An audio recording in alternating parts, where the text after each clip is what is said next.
Growing up, we always had heroes. Even now you may have a hero. But when I was a child or a young teenager, when you had a hero, you always wanted to hang them a poster of them in your room.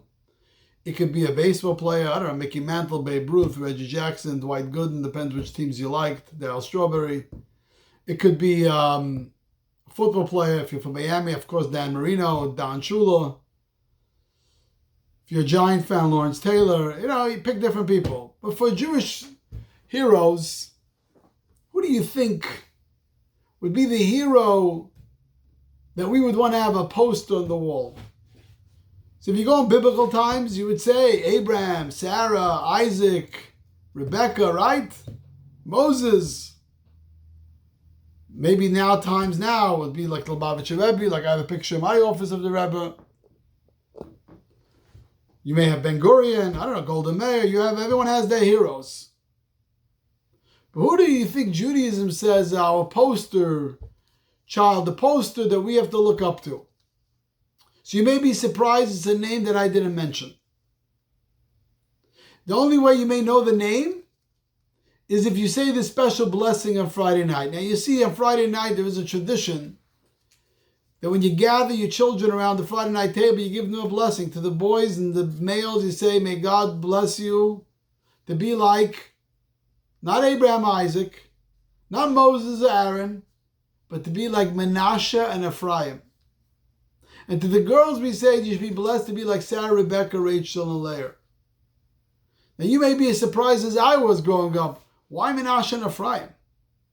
What is so special about them that we bless our children? Please, God, make sure that our children be like Menashe and Ephraim. Come on. Why not Abraham, the father of Judaism? Why not Isaac, Moses, who took us out of Egypt? Joshua. There's other ones, other great rabbis or great men going back to the biblical times. And the second question is, why Menashe before Ephraim? Why Ephraim before Menashe?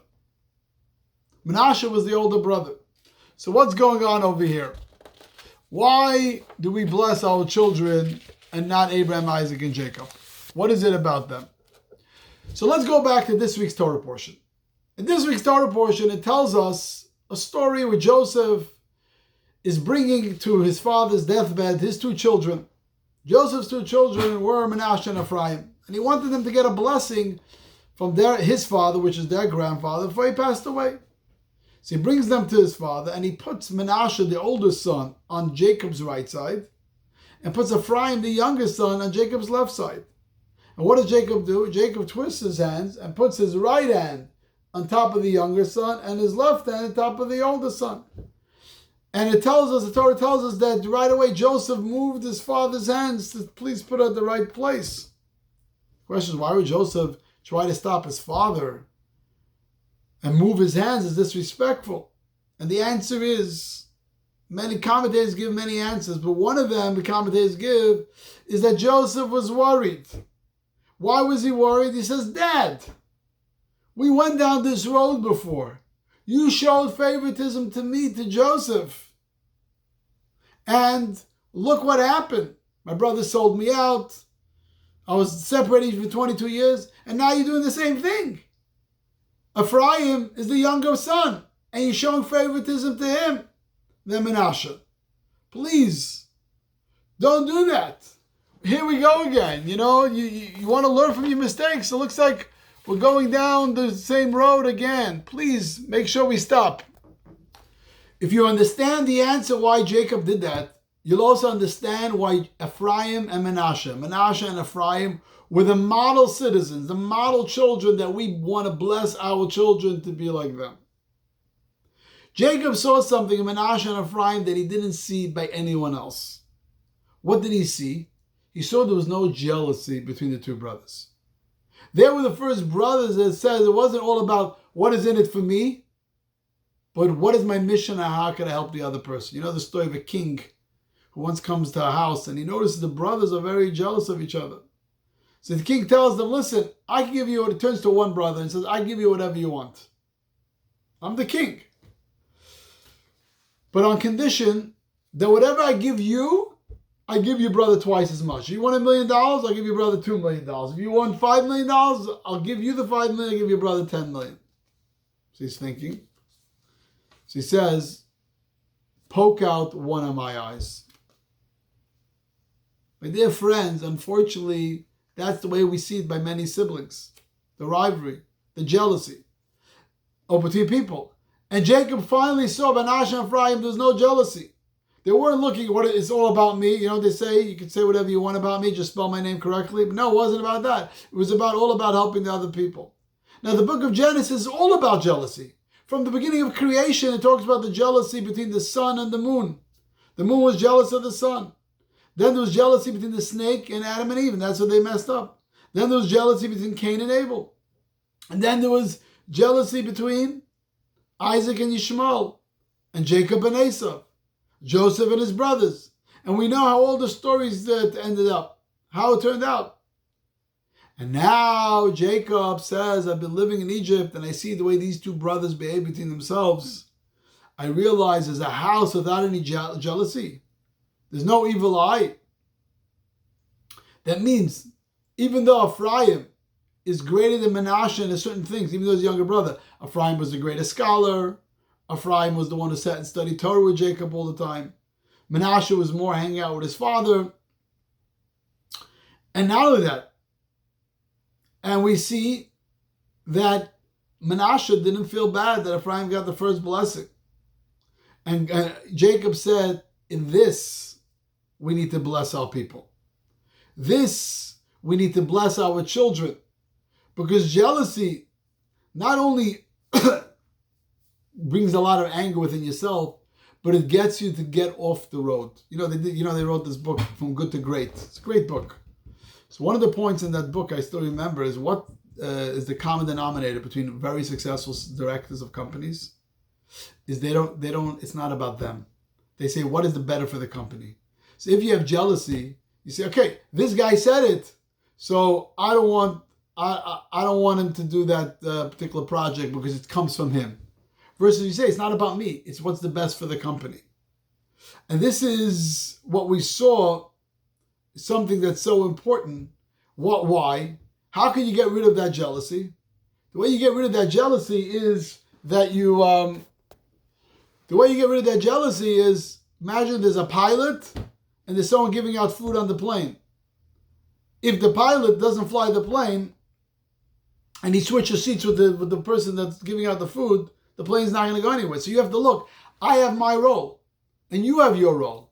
And we each have our roles in life. And that's how we get rid of the jealousy. It's true.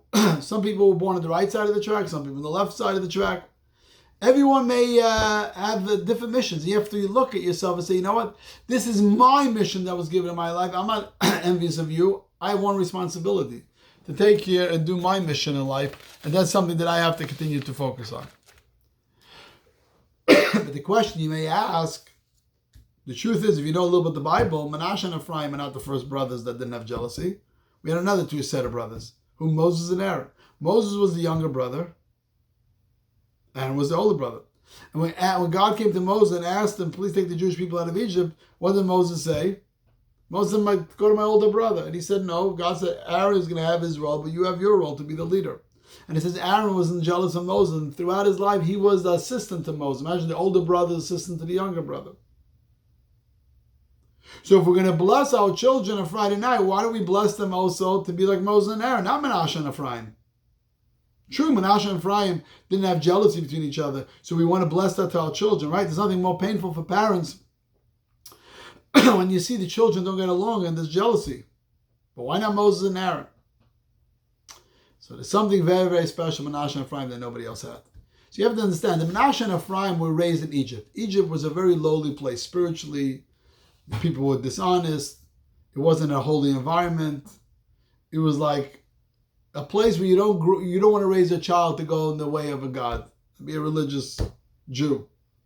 To the point that you remember when Jacob's wife was taken away from him, sorry, not Jacob's wife, Abraham's wife, and then finally Pharaoh told Abraham, this is your wife, have her back. I didn't realize it's your wife. He says, get out of it. The people in this country are lowlifes. If they're going to see a beautiful woman, they're going to grab her away. So when Jacob was going to Egypt to finally see his son, he said, oh my God, did he raise his kids in Egypt? It's like raising the kids in Vegas on the Strip. raising the kids in the clubs in South Beach. They're not going to be interested in Judaism. They're not going to be interested in going to synagogue. They're not going to look like a boy that grows up with Jewish tradition. Then when he walked in and they saw the dedication, that they want to study Torah together, they went to synagogue and they prayed, they went, wow. They didn't only keep Yiddishkeit because they grew up in the shtetl, but Judaism and living a Jewish life was real to them. They embraced it and took it upon themselves. And that's what he blessed them. And that's why in the Torah portion, where Jacob tells, when he blessed him, Menashe and Ephraim, he says, Becha, in you, God, the children of Israel, the people of Israel are going to bless. In you, Menashe and Ephraim. For these two important qualities they have, that the next generations to generation, till today, people are going to bless their boys. They should be like Menashe and Ephraim, and the girls to be Sarah, Rebecca, Rachel, Leah. Why Menashe and Ephraim? To learn from them that we as brothers should never be envious of each other. How do we make sure? To be happy, to be happy with what we have in life. That's so important. We have to be happy with what we have in life. And when one brother may be more successful financially, another one may be a greater scholar, realize, you know what? We all have our missions. We all have our purpose in life. And the second thing is, Menashe and Ephraim, is that in spite wherever you're raised, you can be dedicated and committed to our tradition, our religion, wherever we may be. May God bless us that we could really see from our children and grandchildren to be like Menashe and Ephraim, and the girls to be like Sarah, Rebecca, Rachel, and Leah. Good Shabbos.